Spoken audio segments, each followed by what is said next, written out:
నమస్తే. నేను మీ కుప్ప పద్మిని. ఇన్నాళ్ళు మీ సపోర్ట్‌ని నాకందిస్తూ, మీ ప్రేమని నాకందిస్తున్న ప్రతి ఒక్కరికి కృతజ్ఞతలు. ఇప్పుడు చూడబోతున్న ఈ వీడియో కూడా ఖచ్చితంగా మీకు ఉపయోగపడుతుంది. లైక్, షేర్ అండ్ సబ్స్క్రైబ్ చేసి మీ ఇష్టాన్ని, అలాగే మీ సపోర్ట్‌ని నాకందించండి. అలాగే ఈ వీడియో పట్ల మీ అభిప్రాయాన్ని కామెంట్ సెక్షన్‌లో కామెంట్ చేసి నాకు తెలియజేయండి.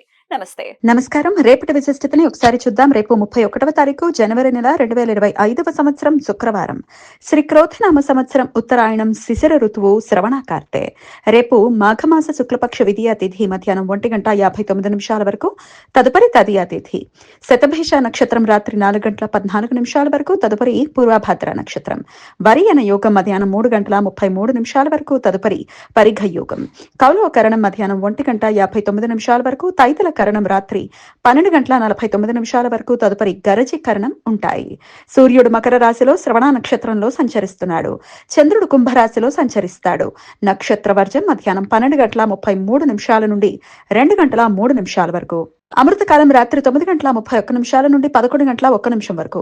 హైదరాబాద్ ప్రాంతం వారికి రేపు సూర్యోదయం ఉదయం 6:48 సూర్యాస్తమయం సాయంత్రం 6:11 చంద్రోదయం ఉదయం 8:10 చంద్రాస్తమయం రాత్రి 8:06 అభిజిత్ ముహూర్తం మధ్యాహ్నం 12:07 నుండి 12:52 వరకు. దుర్ముహూర్తం ఉదయం 9:05 నుండి 9:50 వరకు. మరలా మధ్యాహ్నం 12:52 నుండి 1:38 వరకు. రాహుకాలం పగలు 11:04 నుండి మధ్యాహ్నం 12:30 వరకు. గుళిక కాలం ఉదయం 8:14 నుండి 9:39 వరకు. యమగండం మధ్యాహ్నం 3:20 నుండి సాయంత్రం 4:46 వరకు. ఏకార్గళ దోషం రేపు మధ్యాహ్నం 3:33 నుండి రాత్రి 4:14 మధ్య కాలంలో ఏర్పడుతుంది. పరిఘ యోగం జరుగుతున్న సమయంలో రవి శ్రవణ నక్షత్రంలోను, చంద్రుడు శతభిష నక్షత్రంలోను సంచరిస్తున్న సమయంలో ఈ ఏకార్గళ దోషం ఏర్పడుతుంది. ఈ సమయంలో శుభకార్యాలు చేయడానికి అనుకూలం కాదు. ఈ సమాచారాన్ని మనకు అందించిన వారు మేడికొండూరు విశ్వనాథ్ ప్రసాద్ గారు.